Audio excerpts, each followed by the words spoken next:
Pauta de Análisis.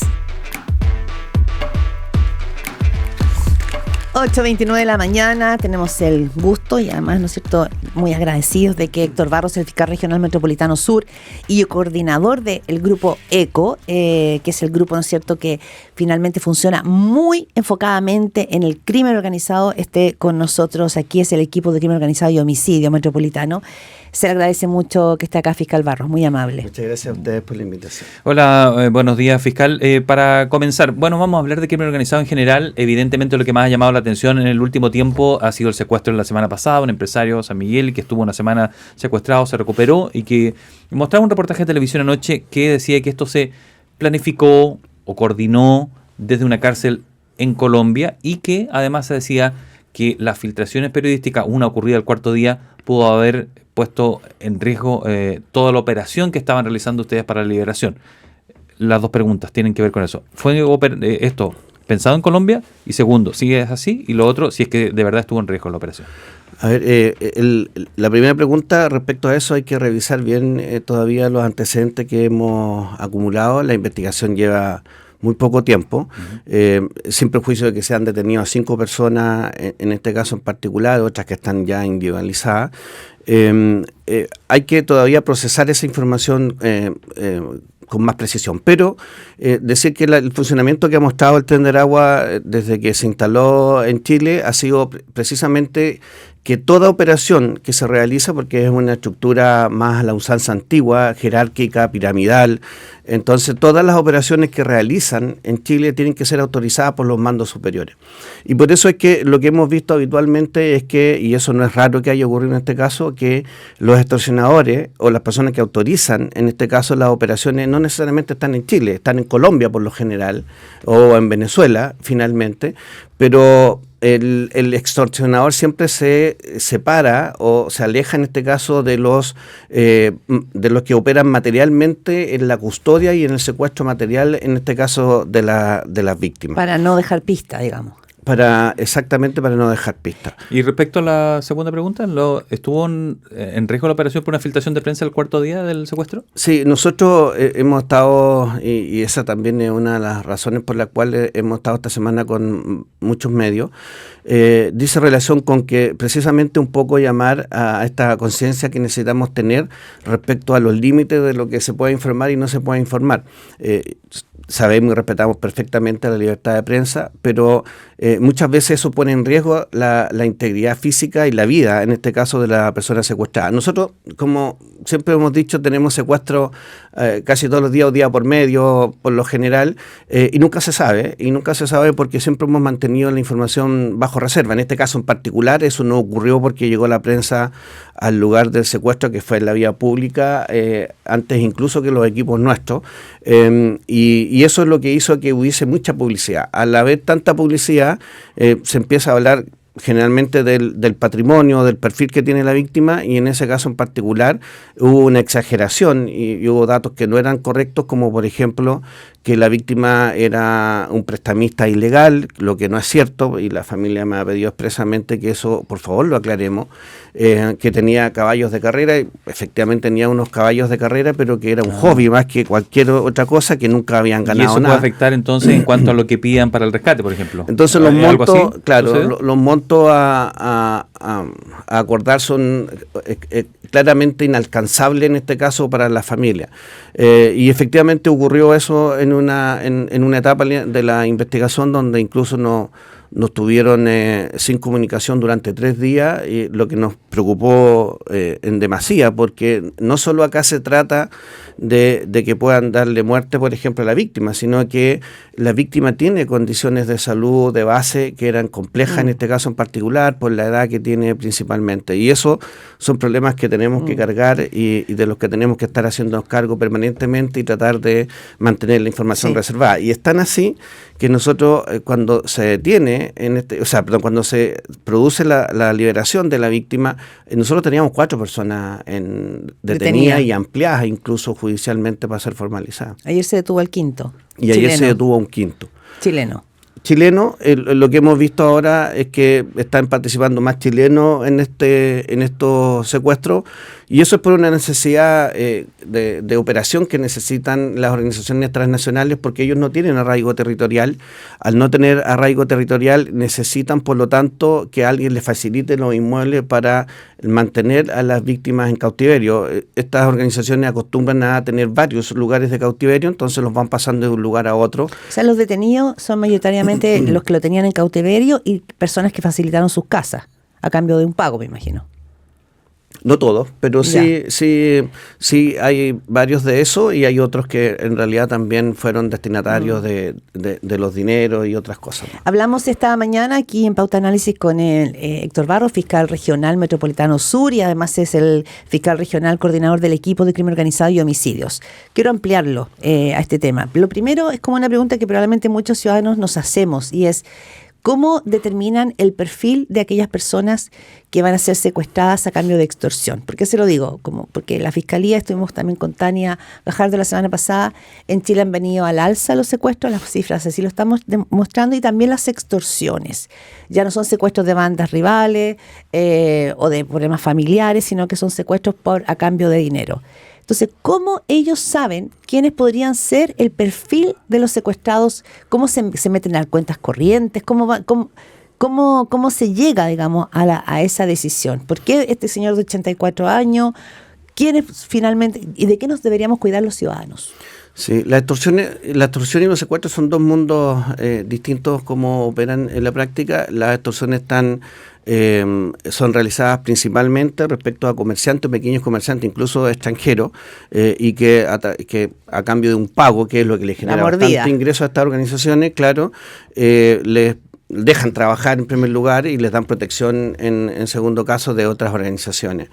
Y respecto a las víctimas, y algunos se pueden transformar en secuestros también de esas extorsiones, porque también operan extorsiones hacia sujetos que operan criminalmente en el territorio nacional, pero que no pagan, en este caso, los tributos a los líderes del Tren de Aragua. Y en ese caso también terminan esas personas secuestradas, a veces asesinadas, o son liberadas después del pago del tributo que tienen que hacerles ellos a esta organización ilegal.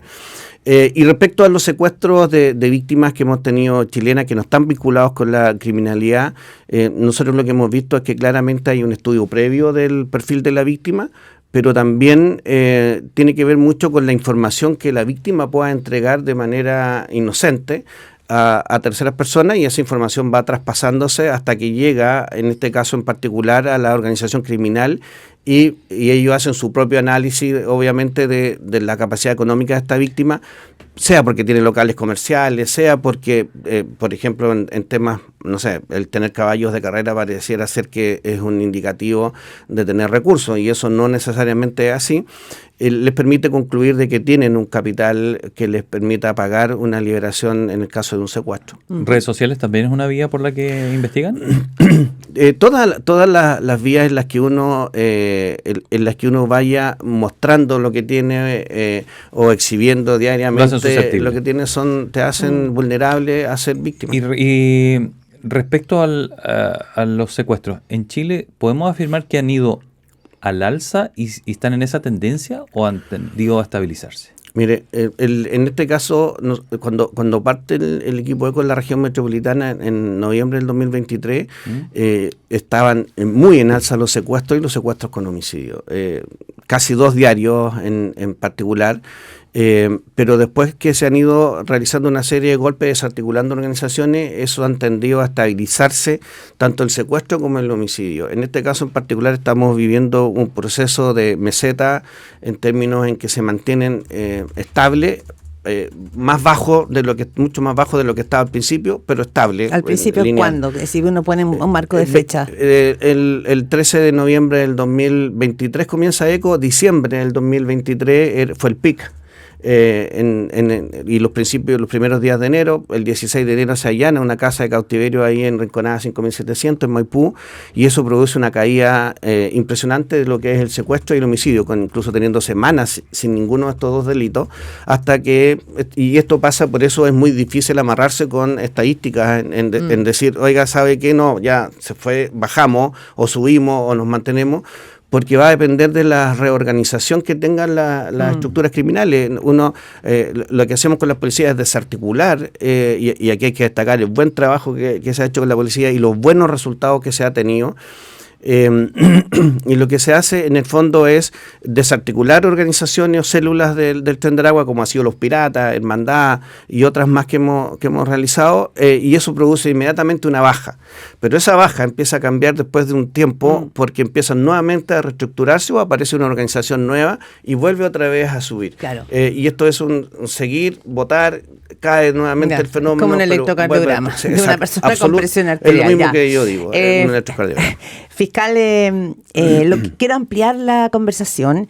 Hay en este momento una discusión respecto del Ministerio de Seguridad, que está entregando, ¿no es cierto?, cifras semanales sobre homicidios. Ayer la vocera del gobierno hablaba, ¿no es cierto?, de que están mejorando las cifras. Sin embargo, parlamentarios están señalando, no lo quiero llevar a la política, así que no se preocupe, pero sí le quiero preguntar desde su perspectiva, que dicen que no hay un plan, que no hay plan de seguridad, y esa es la discusión hoy día. Entonces, ¿usted nota que hay un plan de seguridad que usted está siguiendo, o la Fiscalía camina por otra ruta que no va ligado a la bajada que pueda hacer un ministro o ministra de seguridad? La Fiscalía es un organismo autónomo, sí, y nosotros operamos, y en esto quiero ser súper claro, nosotros operamos no antes que comience el delito, sino que por lo general no es tan así, porque nuestras estadísticas igual sirven para hacer prevención. Finalmente, a través de la persecución igual se hace prevención, y uno podría hablar mucho rato de eso.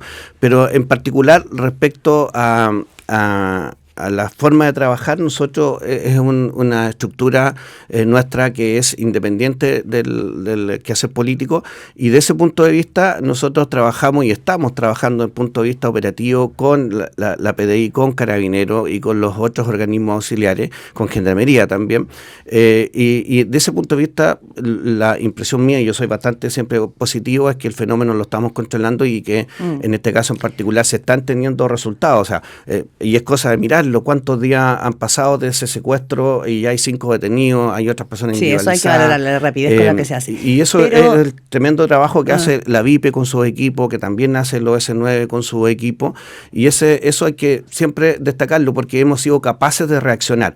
Ahora, las otras medidas que tienen que ver con el ámbito político están en otra dimensión, porque tienen que ver con la prevención, y aquí hay que plantearse una serie de otros interrogantes. La pregunta es, por ejemplo, en el ámbito de los menores de edad, ¿qué le va a ofrecer el Estado a esos menores de edad para que no se incorporen a una organización criminal y sigan sus estudios? Por lo tanto, ahí hay que tener políticas sociales, hay que tener políticas educacionales, hay que tener políticas de prevención. Es todo un ecosistema que se tiene que armar respecto a eso, en lo que nosotros no intervenimos, sino que nosotros intervenimos, como digo, una vez que se comete el delito, y con los recursos que tenemos y con las capacidades que hemos tenido, nos dedicamos a desarticular esa Ahí usted se refiere, fiscal Barro, a los soldados, ¿no?, que está descrito como parte de la jerarquía. Pero lo quiero llevar también a algo que lo que hemos visto en las últimas semanas, son verdaderos como acribillamientos, es decir, personas que se les ha disparado insistentemente.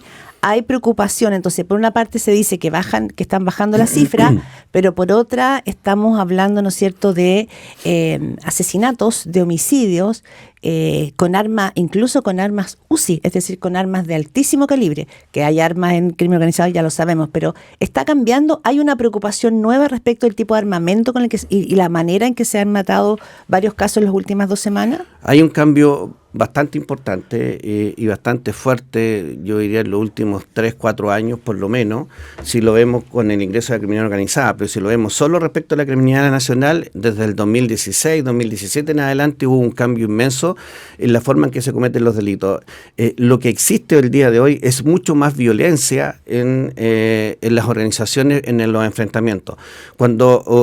Si usted hace memoria y nos vamos hacia atrás en el tiempo, con lo que pasaba en La Legua, con lo que pasaba en, no sé, en comunas como La Victoria, poblaciones, siempre había en balacera, pero siempre los delincuentes en este caso en particular se enfrentaban, pero se disparaban a las piernas, principalmente no con la finalidad de matar. El día de hoy nuestras organizaciones, además de las transnacionales, ya no disparan para efecto de herir, sino que disparan para matar. Y eso sumado a la circulación de las armas de fuego donde están disponibles. Como yo siempre digo, las armas de fuego que tienen los delincuentes no son armas de fuego viejas que ya tienen 30 años, sino que son armas nuevas, porque incluso eso te da categoría y te da cierto nivel jerárquico dentro de las organizaciones. El tipo de arma que tengan. Claro, y aquí entramos y hay que empezar a hablar necesariamente, y eso da para largo, de la contaminación que se produce criminológica entre las organizaciones transnacionales y las organizaciones nacionales, que son las que han tenido que aumentar los niveles de violencia en las nacionales para efecto de mantenerse a la par y no desaparecer ante las organizaciones transnacionales. Vemos a las organizaciones nacionales cometiendo secuestros, torturando a víctimas, mutilando a víctimas, asesinando a víctimas en las mismas condiciones en que lo hace, por ejemplo, el Tren de Aragua. Usted escucha al fiscal ECO Héctor Barros conversando con Pauta de Análisis en que está esta intención de interrogar a Nicolás Maduro, esto por el crimen de Ronald Ojeda, y ¿por qué hasta ahora no ha reunido la información, o por qué no hay una orden de captura, por ejemplo, para hacer lo propio con Diosdado Cabello? A ver, nosotros tenemos como planteamiento en la investigación, en este caso, que es del secuestro con homicidio del exteniente venezolano, pero además de la organización Piratas de Aragua, que fue la que ejecutó materialmente este delito. En lo que dice relación con Nicolás Maduro, nosotros siempre hemos dicho que no vamos a dejar ninguna diligencia por hacer. Que las víctimas merecen, en este caso, la viuda, el hijo merecen justicia. ¿Han habido avances? Hemos hecho todos los requerimientos y estamos a la espera de la respuesta que tiene que darnos Estados Unidos. Ahora, eso va a depender también de los tiempos. Recordemos que Nicolás Maduro está siendo procesado también en Estados Unidos. Las defensas, depende mucho también de las defensas, porque tienen que trabajar. ¿Quién lo interrogaría usted? Si es que se lo aceptaran, ¿es usted quien lo interroga? Sí. Tiene que ser un fiscal. O sea, tendría que viajar usted a interrogarlo. Sí, yo o alguno de mis fiscales tendría que concurrir. ¿Y con respecto a Diosdado Cabello? Respecto a Diosdado Cabello, la realidad tiene que ver con otra situación. Ahí, en caso particular, acá, y lo hemos corroborado con antecedentes en el extranjero, todo indica, de acuerdo a los antecedentes además que tenemos claramente en la investigación, que quien hace el pago, en este caso directo, y el trato con el Tren de Aragua es Diosdado Cabello. Pero tenemos un problema que es va mucho más allá. En primer lugar, no tenemos interlocutores en Venezuela, no hay con quién hablar. Y por eso yo digo que cuando nosotros pensamos en desarticular estas organizaciones, Chile no lo va a lograr solo. Jamás lo va a lograr solo, por una razón muy sencilla. Porque tiene que ser una política que tenga que incluir a los otros países.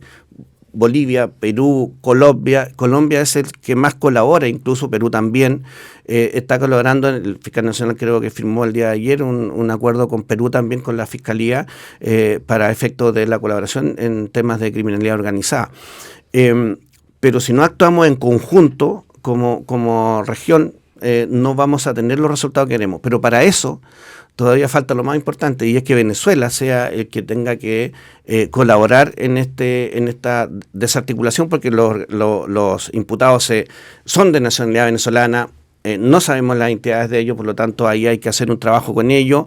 El grupo parte de las cárceles en Venezuela y de ahí se articula. El líder estaría en Venezuela también. Nosotros tenemos a lo menos 6 personas con orden de detención que están ocultos en Venezuela. Entonces no tenemos ninguna retroalimentación desde Venezuela. Ese es el primer problema. El segundo problema con Diosdado Cabello es que la propia Constitución bolivariana de Venezuela prohíbe, en este caso en particular, las extradiciones de los connacionales. Entonces, aunque nosotros quisiéramos, o sea, pidiéramos una orden de detención, lo formalizáramos en la ausencia, es que no ayudaría. No tiene ninguna, porque no tienen más allá de su frontera, nunca sale a Venezuela. Nunca sale a Venezuela, sí, ese es el tema. Y la diferencia con Diosdado Cabello es que no está en Venezuela.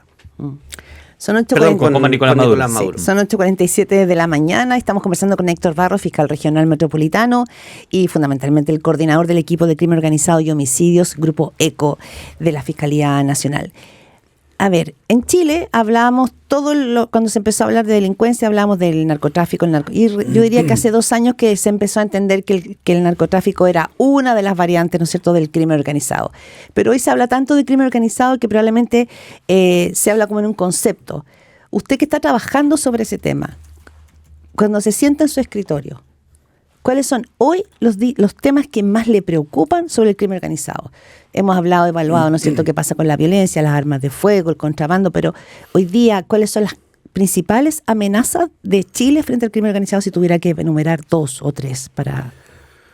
Yo creo que uno de los grandes problemas que nosotros tenemos es que no hemos sido capaces de ponernos de acuerdo. Recién ahora está surgiendo más consenso de lo que vamos a entender por crimen organizado. Hubo un momento en que nosotros sosteníamos que todo era crimen organizado y finalmente nada lo era. O sea, transformábamos la excepción en la regla general, claro, y por lo tanto ya al final hasta los hurtos parecían ser crimen organizado. En primer lugar hay que precisar qué vamos a entender por crimen organizado. En segundo lugar, tenemos que ser capaces de estudiar los mercados ilegales que tenemos en Chile que hacen atractivo nuestro país para las estructuras criminales extranjeras.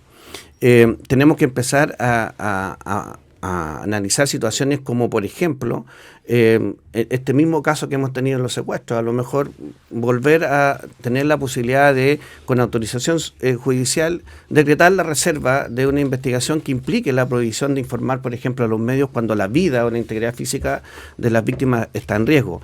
Tenemos que ser capaces de cerrar, en este caso, los mercados de la extorsión, como por ejemplo lo ha hecho Italia, que ha hecho un trabajo con los comerciantes, con los locatarios, para efecto de decir, no, yo no voy a pagar, pero que el Estado tiene que defenderlo y tiene que, en el fondo, ponerse adelante de él para enfrentarse también a las organizaciones criminales. Eso no está pasando.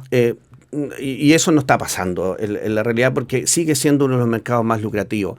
Tenemos, por ejemplo, el otro mercado muy lucrativo para organizaciones es la prostitución. No hay ninguna norma que sancione ni al consumidor de prostitución ni a la persona que presta el servicio. Por lo tanto, es un mercado que está abierto a ser ocupado no solo por organizaciones venezolanas, por otras. La que quiera instalarse en Chile va a tener esa posibilidad de hacerlo porque no tiene costo. Y eso implica trata de personas en muchos casos. Y eso básicamente son trata de personas con fines de explotación sexual, pero claro, ojo que en muchos casos las personas están ejerciendo la prostitución sin que las traiga incluso el propio Tren de Aragua, pero que las obligan a pagarle al Tren de Aragua tributos o parte importante, como hasta el 45% de la tarifa que hemos visto, por protección y por dejarla operar en esos lugares, porque si no te llega el secuestro y te puede llegar posteriormente el homicidio. Tenemos que avanzar en temas, por ejemplo, tan sencillos como establecer algún tipo penal para las falsas denuncias de secuestro. Las policías gastan millones, el Estado gasta millones de pesos en secuestros que no son reales, que son falsos y que los inventan para justificar una infidelidad, que lo inventan para justificar una salida con el pololo a la playa un fin de semana y que no tiene ningún costo. Nosotros hemos intentado en algún momento hacer algo, pero no tenemos normas. Por ejemplo, esa iniciativa... No, hay iniciativas legales que se podrían hacer. Y yo hablo de millones de pesos que se gasta en una investigación por un secuestro falso, por tontera. Fiscal Barros, mi última pregunta tiene que ver con en el negocio de las drogas. ¿Qué están traficando en este momento? Hemos escuchado en el último tiempo que se está hablando mucho de la cera, que se está centrando ahí el negocio, y parece que el de los cigarrillos es un mega negocio que uno lo ve como con suavidad el cigarrillo. Ayer se hizo el decomiso más grande de la historia de cigarrillos y era una gran cantidad de dinero que se hizo en el norte del país. ¿Está por ahí donde se están centrando? Ahí se está haciendo un trabajo bastante importante con la aduana, que se le tienen que traspasar recursos y personal, por ejemplo, para que pueda enfrentar este fenómeno. Lo que nos ocurrió hace alrededor de 8 años atrás es que en algún momento algunos traficantes se dieron cuenta que era más lucrativo y que tenía penas mucho más bajas traficar, traer cigarrillos para vender en este caso en particular, cometiendo solo delitos aduaneros, a traficar droga.